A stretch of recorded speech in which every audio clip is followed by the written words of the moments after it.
can we do to help Israel? It just connects me right to the big guy. If we get pulled over, they're going to jail. I'm going to be on WGN radio. So ready?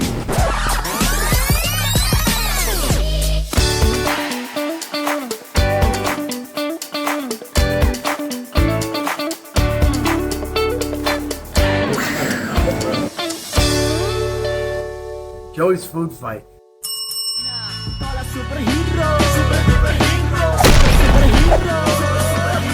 How's that for an entrance? Joey's food fight is at First St. Paul Presbyterian? Lutheran. Lutheran, Presbyterian. It's all about love. It's all the same. Am I wrong? No. I don't think I'm wrong. Okay, today we're making baked beans with a mirepoix. What's a mirepoix? It's veggies for flavor, carrot, celery, onion. The Italian adds garlic.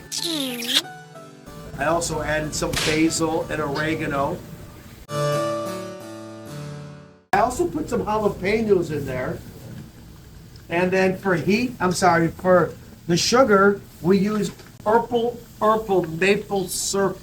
Maple syrup. Rye pie is roasting broths and pork. It's gonna go in the beans, and we're gonna bake the beans with the meats. Mac and cheese. And then we're gonna make some buttery broccoli. So we're cooking for about 200 people with orange tents, Chicago help. I'm gonna ask this guy off the hook. What are you doing? What kind of giving are you doing to make the world a better place? Being here today. Talk more. Like giving back to the community, helping out people in the city of Chicago who are like desperately in need. And like I feel like they're all around us, but most people just choose to ignore like their existence. And like there's a lot of easy things you can do, just like get involved, and help people who desperately need it. This kid told me when Israel first went under siege that it was happening. I'm like, no way, no way, no way. What about Israel? What have you and your family made a donation? What can we do to help Israel? I'm the wrong person to talk about that. Why? Aren't you Jewish? Hey, no, all I know is... Are you Jewish? Yeah. Then you're the very right person to talk about it. Yeah. How about if we just make a donation? Okay, sure. So if I go to Israel, will you donate to Joey's Food Fight to cook for... Absolutely. Oh, everyone donate to Joey's Food Fight. For Israel. Yeah, for Israel. We love, I stand with Israel. What are you doing for the good of the world? After this, teaching English with the immigrants that come. So, I don't know any Spanish, but I'm learning. So right here, you're going to sit with them and teach them all English? In our little room, yeah. Huh. What are you doing to make the world a better place? Say your name. Eric. Eric. Yeah. Donating my. That's a sexy dark voice you got. Nice. Probably because I'm hungover. You got a radio voice. Yeah. From where? Why you hungover? From yelling too much last night here. So what are you doing for the world? Donating my time here and helping translate with the immigrants that come in here later. Awesome. And you guys are, how old are you? 23. He says that I'm too old to send emojis. What do my people think? It's such bullshit. Ask you a question? Sure. What are you doing to make the world a better place? What's that? It's not on my shoulders, that's God's work. But I'm here in God's house, In God's house. feeding his people, participating in his good work. I think that's absolutely beautiful. Dan, what are you doing to make the world a better place? Encourage people like you to do what you're doing. You're doing a lot of good things for a lot of good people, so it's just a pleasure to be part of it. And so thankful this guy involves. I'm here because of you. He came into my restaurant, and do you remember the conversation? It was like, you mentioned Chicago Help or something. I said, can I meet the people? Is that how simple it was? Exactly. We were golfing together, and my buddy and I had a cart. He's walking, he's sweating. I throw him a bottle of water. He's like, hey, you're a nice guy. Why don't you come to my restaurant? So I go to the restaurant. Any restaurant I go to, I talk about Chicago Health Initiative. He jumps in, and since then, he's volunteered and he's fed thousands of people. Thousands, like 10 months. We've been here every Saturday He's for about 10 months. sponsored so many people. So it's just great. I cook at this First St. Paul's Lutheran Church in Chicago, the oldest Lutheran church in the city of Chicago. Been here since 1846. Predates 1846. Predates the Chicago fire. And I've met him, and he's the best dishwasher in the world. He does whatever we need. He's the guy My mom that taught me well. cooking for him makes my whole day brighten. It just connects me right to the big guy. Real. So my simple question is, Lutheran, Protestant, Catholic, what's the difference? All Christians, so all believers in Jesus. But the Lutheran faith started with Martin Luther, a German monk in the 16th century, who saw some problems in the church and wanted to reform the church. Never wanted to start a new church, but wanted to reform the church from within, getting the church back to God's word, getting the church back to simplicity, and not about wealth and power, but about getting in touch with God's people. And so Martin Luther started the Reformation. But not Martin Luther King. Not Martin Luther King. So Martin Luther version 1.0, German reformer, Wittenberg, started in 1517. But it's an interesting story about Martin Luther King Jr. Why did he get his name?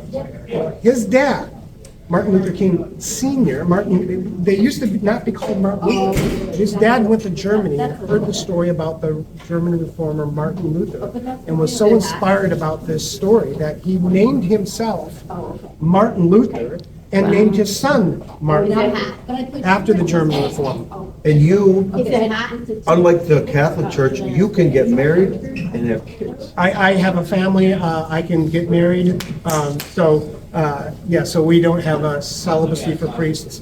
We have very much an emphasis on God's grace and mercy for all people. We also, our church, this church in particular, is great with music. I mean, Jazz Bach was Luther. Carry on the music heritage, the music heritage, and in this particular church, service to all God's people. We made a potato hash with peppers, red peppers, poblano peppers, onions, garlic, potatoes. What am I missing? Broccoli. We're making burgers. Chris Cross will make you. Yeah. Wheat. We're making burgers. We grilled some onions and tomatoes. Got some lettuce. Putting the hash on the plate. And this is St. Paul's Lutheran Church. St. Paul's Lutheran Church.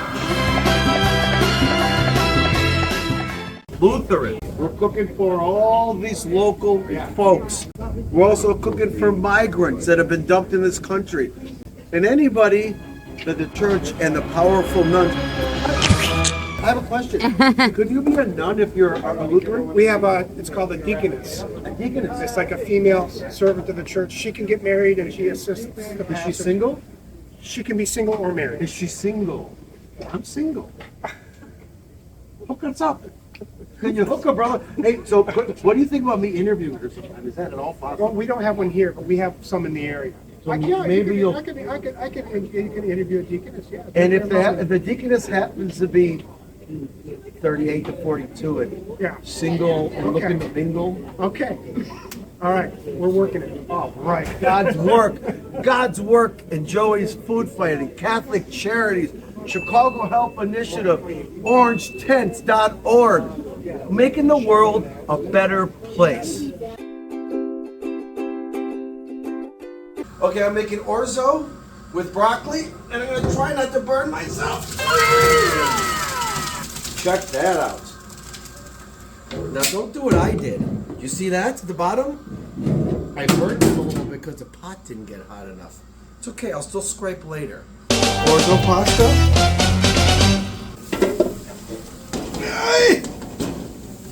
Parmesan cheese, broccoli, olive oil. I'm gonna toss that together, and it's gonna go with chicken tenders and peppers. It's called pasta sauce alla Barbara, Vesuvio style. Wine, broth, parsley, oregano, basil, and then I just braised it a little bit. That's a beautiful dish for Deborah's house, Deborah's place, which is for families in need and lots of other kinds of people.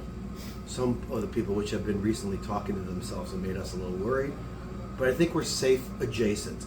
I'm going to be on WGN Radio talking about all the cooking we're doing in Chicago, talking about my next trip to Mexico City the month of February. It's actually not Mexico City, it turns out. I'm going to be close to Mexico City in a town where there's 4 makeshift orphanages. You fly to Poland and then cross over? Yeah, I flew to Poland and I crossed over with the military had to give me a pass. And it was How do you get that? The Ukrainian bank organized the whole trip. Whose military gives you the pass? Ukraine, I suppose? Ukraine gives me the pass, and then the Ukrainian Is bank it like a organized the hall whole trip. pass? Is it a piece of paper like the one we got in high school? I never even saw the pass because I had a driver that was headed off. They organized the whole trip, the whole transport. But walking from Poland to Ukraine border at 12 midnight because my flight was 3 hours late, surreal. It was like, this has to be what it felt like in France during the German occupation. Were you? I suppose there were thousands going in the other direction, but were you the only one going into Ukraine? At midnight when I got there, there was nobody. Like, my driver wouldn't even walk over the border because you're not allowed to be out past 10 p.m. So I was only allowed to cross because of the military pass. But my drivers were terrified.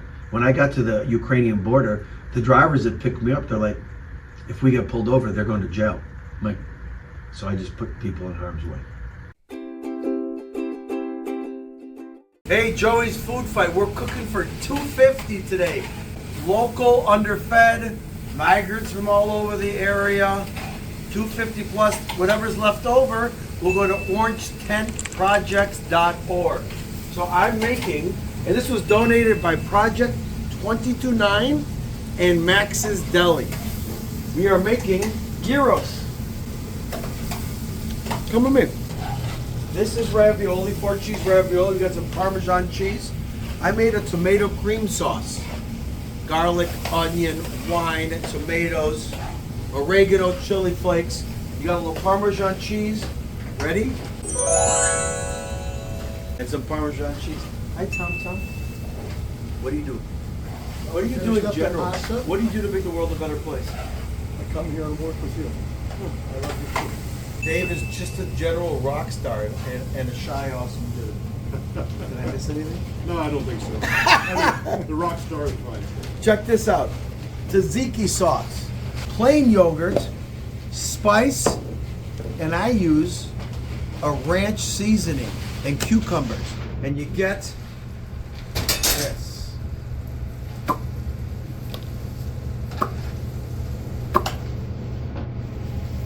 What's it called? Diners, drive-ins, and dives? That Guy Fieri? Guy Fieri. There you go. Chris, what you making? We're making a rice pilaf here. Could you show them the rice, the wine, and the broth put in there? So what you see frying up here is some onions, some sweet red bell peppers, and some poblano peppers. That should give it a nice spice, a good kick. Smells so good. Also some garlic, some spices, all fried up in oil. Add some rice here since we want to turn it to pilaf. We want to fry the rice too. That'll make it burst for flavor. Ooh, that's gorgeous. Now that this has been frying for a few minutes, we're going to deglaze the pan. Here we have some wine. Wine makes everything tastier. And then we got bone broth from Max's Deli. Most restaurants, most Jewish delis, my direct competition. Hold on, I gotta clean my mouth. They use steaks and water. Not us. We use bones and mirepoix. And then we're gonna let this cook for a while. You'll put in more when you get around to it. So we got rice pilaf, which we're gonna top with feta cheese. We got the 4-cheese ravioli. We got the gyros with the tzatziki sauce. And one more thing, I want to shout out some people that have made really nice donations to Joey's Food Fight. Mark Cairo, Greg Moss, Brad Gerber, Brian Russell, Jeff Belmonte, Michael Greenberg, Tom Reitmeyer, my guy, and Aaron Wallner, and all the other people that have donated. We're still waiting for Olya's donation.